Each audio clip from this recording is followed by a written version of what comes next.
Good evening. What's going on, everybody? Long time no see. Actually, it's only been a few days, but I'm here. Glad to be here. Good evening, Lacey. Everyone else creeping in. Hope everybody had a great day. I had a good day, a relaxing day. A little bit of self-care going on today, which was absolutely amazing. We just got done eating pot bellies. Any of you guys ever had pot bellies before or heard of pot bellies? Pretty good. Mac and cheese was excellent. It's like stuck right here, right now. But yeah, I missed you guys. I missed going live. Needed a little bit of a break. I'm not going to lie. Just have a lot going on. And here I am tonight, though. I'm going to talk about the JFT from yesterday. And I'm actually going to talk about the one from today because they're both awesome. I'm going to go ahead and jump into it. You seen when I went live, it said honesty. We're going to talk about growing and being honest in our recovery. Let me bring the first one up here. Yesterday's was called Growing in Honesty or Growing Honestly. It says on a practical level, changes occur because what's appropriate to one's phase of recovery may not be for another. Because when we come to NA or AA or whatever 12-step program you work, just fill in the blank, guys. Don't overthink it. Many of us have had no legitimate occupation, didn't have a job. Not all of us suddenly decided we were going to be honest and be productive model citizens the moment we arrived in whatever 12-step program you work, you know. That definitely wasn't my end game when I was walking into the rooms. That was the last thing on my mind. But we soon find in recovery that we're not so comfortable doing many of the things that we once did without a second thought when we were using. You know, our mindsets start to change. You know, we begin to heal mentally, spiritually, and physically. Says when we grow in recovery, we begin to be honest in all matters that probably hadn't bothered us when we used. I'm experiencing that now. You know, practicing honesty in the principles in all my affairs daily sometimes can be still a struggle. Not nearly as bad as it was, but I'm not going to lie. You know, sometimes I still like to tell those little white lies, still like to glorify a story I'm going into. You know, I still catch myself doing the wrong thing when I should be doing the right thing. I don't look at it nearly as bad as what I used to be, but it's still not right. It says when we start returning extra change to a cashier, how many of you guys had that happen when somebody accidentally gives you back too much money? I know in active addiction, boy, I was like, score, I'm out the door. I'm out of here. I ain't giving that shit back. But in recovery, you know, we start doing the right things. You know, that change was given to us by mistake or admitting when we hit a parked car. That'd be a tough one because I have anger issues when it comes to driving. I'm not going to lie. But, you know, we start doing the right thing. It says when we find that we can begin to be honest, practice to be honest in the small ways, it says the bigger test of honesty becomes a lot easier, much easier to handle. It says many of us came here with very little capacity to be honest. This guy right here says, but we find that as we work the 12 steps, we practice the principles, we share open and honest with other people, our sponsor, our lives begin to change. We begin to change. It says we are no longer comfortable when we benefit at the expense of others. We can feel good about our newfound honesty. That sentence there that says we no longer are comfortable when we benefit the expense of others. You know, and for me, that hit home to me because especially when other people are talking shit about other people, because I struggle with it. Like, I dislike it. I think we all should be treated as equals and that we shouldn't poke fun at one another. But I'm going to be honest, I still do it. You know, I still do it at times. I'll relate it to a meeting. You know, I think we all can probably relate to that one person in a 12-step program that you've participated in that shares the same stuff over and over and over again. Or you're like, oh, here we go, not this person. You know, it's time to go smoke a cigarette. It's time to, you know, turn our camera off and go to the bathroom until they get done sharing, and then we come back. You know, I still find myself struggling with that at times. Says many of us came here with very capacity, to be honest, but we find that when we work at 12 steps, our lives begin to change. Says, and we no longer are comfortable. Just for today, I know I reread that, but I'm reading it again because it's important. Says, just for today, I will examine the level of honesty in my life and see if I'm uncomfortable with it. And when you are uncomfortable with it, what are you going to do to change it? You know, that's why they say to try to practice the principles in all our affairs daily, and practice not perfection, because we're not going to master it. We never will. I never will. It takes work, and it takes daily work. You know, the first thing that came to mind when I read this reading was KISS, and that Keep It Simple Stupid acronym that we've all heard. You know, keep it simple, keep it to the basics, one day at a time. And practice that butt naked honesty that you guys have heard me share time and time again. You know, it's about routine for me, you know, practicing this daily. It's not a one and done try. It's something that's going to go on the rest of my life. And I surrender to it daily, to something greater than myself, to the program. You know, working on changing my thought process has taken a lot of work, from that negative one to a positive one. And I'm a continued work in progress daily, guys. Getting rid of that stinking thinking is not easy. It still creeps in. And I still have to work on it. You know, it just doesn't mysteriously, magically go away. You know, I have to remember to keep myself and my recovery number one. And when these character defects crop up and I act out on them, that's why that inventory is so important to remember, and to try to go over on paper with your sponsor, in your head. Acknowledge your faults, admit them, and just move on. Try not to make that same mistake over and over and over again, and be grateful for that. Gratitude. There's a lot of gratitude in that acknowledgement.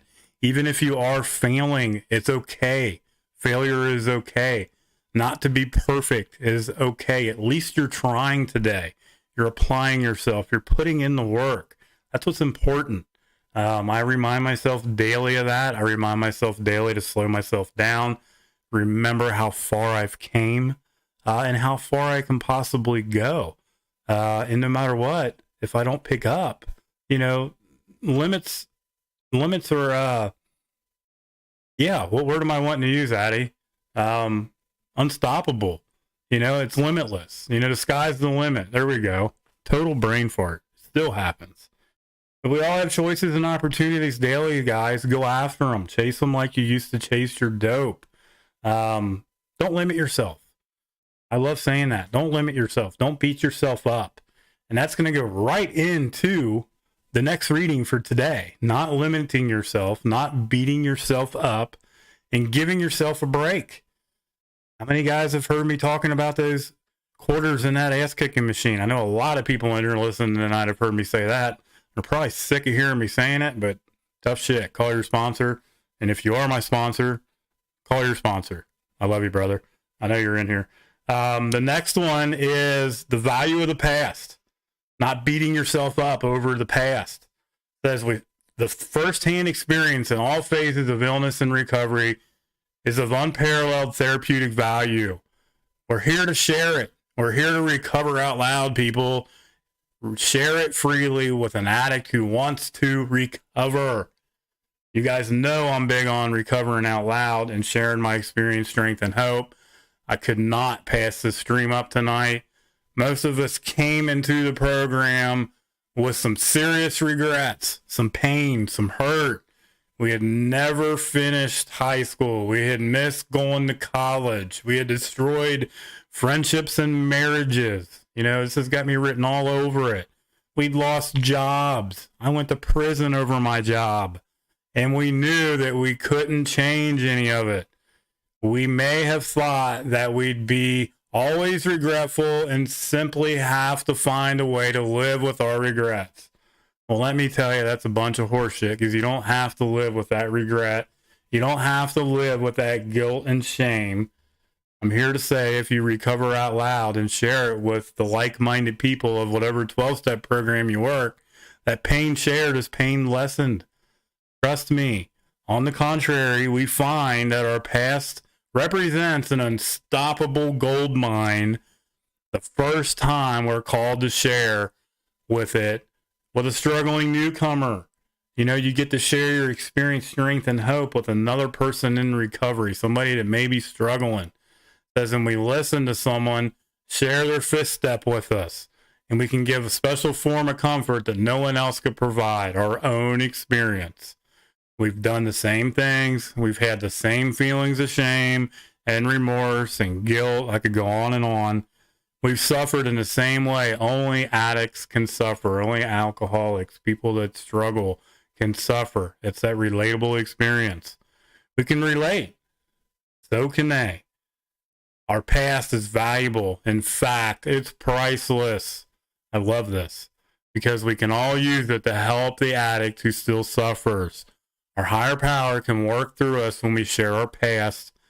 That possibly is why we are here. I'm finding that out today because almost 20 months ago, I was homeless and hopeless, and I didn't know why the hell I was here. And I know why I'm here today, guys. It's to share. It's to share my pain. It's to share my experience, strength, and hope. It says, and the fulfillment is most important goal that we've got to accomplish. And I do feel fulfilled when I get to share with you guys, when I get to share with others, when I go to work every day. I absolutely love my job in recovery. It says, just for today, I will no longer regret my past, because with it, I can share with each and every one of you guys, with other addicts, with other alcoholics, perhaps avert the pain or even death. How many times have you guys heard me say that? Sharing these live streams, sharing the experience, strength, and hope. Other guys that do recovery live streams. That's why we all say the same thing. Please share this stream. You never know who is struggling. You never know who may be going through some shit tonight and needs to hear it. That needs to hear that they are worth it, that they can do it, that they can get through this, that you are not alone, and together we do recover, guys. It's a beautiful thing. You know, the past, the lived experience, you've all heard me say it, probably the most powerful, next to my higher power, tool in my recovery toolbox. Without parallel. You know, we all have struggles. And again, that pain shared is pain lessened when we become willing to share it. Being uncomfortable ultimately to become comfortable in life. It's easier said than done at times. It's not easy. It's something that I struggle with it. But guys, if we struggle in silence, we suffer alone.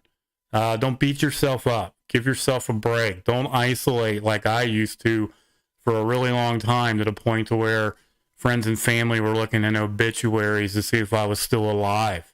You know, and when we find that courage to open up and we recover out loud, like I say daily, about our pain, our demons, our core issues, our struggles, you know, we're an unstoppable force. Together, we fight as an unstoppable fellowship, an unstoppable force, you know. And that's when the true healing begins. That's when the true healing began for me. Not allowing that past to define me and sharing it. Telling others about my experience, strength, and hope and my pain in hopes that I may save that life, that I may get someone through another second, another minute, another day, another week. That's what it's all about, guys. You know, don't deprive yourself and don't deprive others of your unique story that each and every one of you guys have within you. We all have it. That's why I stress it. Recover out loud. It needs to be heard. Each and every one of you guys have it within you. And I believe that each and every one of you guys can share it. Break the silence, guys. Break the silence. Share your stories. Go on live streams. Get in Zoom meetings. Go to personal meetings. Get out there and share. Recover Out Loud. Tell people that you're an addict and you're damn proud of being one. Be the voice that everyone struggling and lost to addiction, going across the bottom of the screen, guys. You see it every day and probably don't pay any attention to it. Be that voice. Never alone, never again. You don't have to be. It is not an I program. It is a we program. And together we're stronger. Tomorrow night, guys, Addie and I will be on here again. I'm bringing her back in the room. She's allowed back in here. We got a lot of great response from you guys. I really appreciate all the comments, people reaching out to us. Super excited. Addie and I have decided that we're going to do more streams together. You guys are going to hear a lot more experience, strength, and hope from the Al-Anon side, from Addie. And it's going to be awesome. It's going to be a lot of fun. So we're going to be on here tomorrow night. It's set up as an event. Really, not really, but it's Addie and I. So yeah, it's an event. We're a big deal, right? Not really, but we're going to have fun. I hope you guys can tune in tomorrow, 8 p.m. Eastern. We will be live. Please be here. Don't miss it. I love each and every one of you guys. I hope you guys all have a great evening. Thank you for participating in your recovery. Not only yours, but mine. Stay vigilant. Stay positive. I love you guys. We will talk to you guys tomorrow night, 8 o'clock. Be there.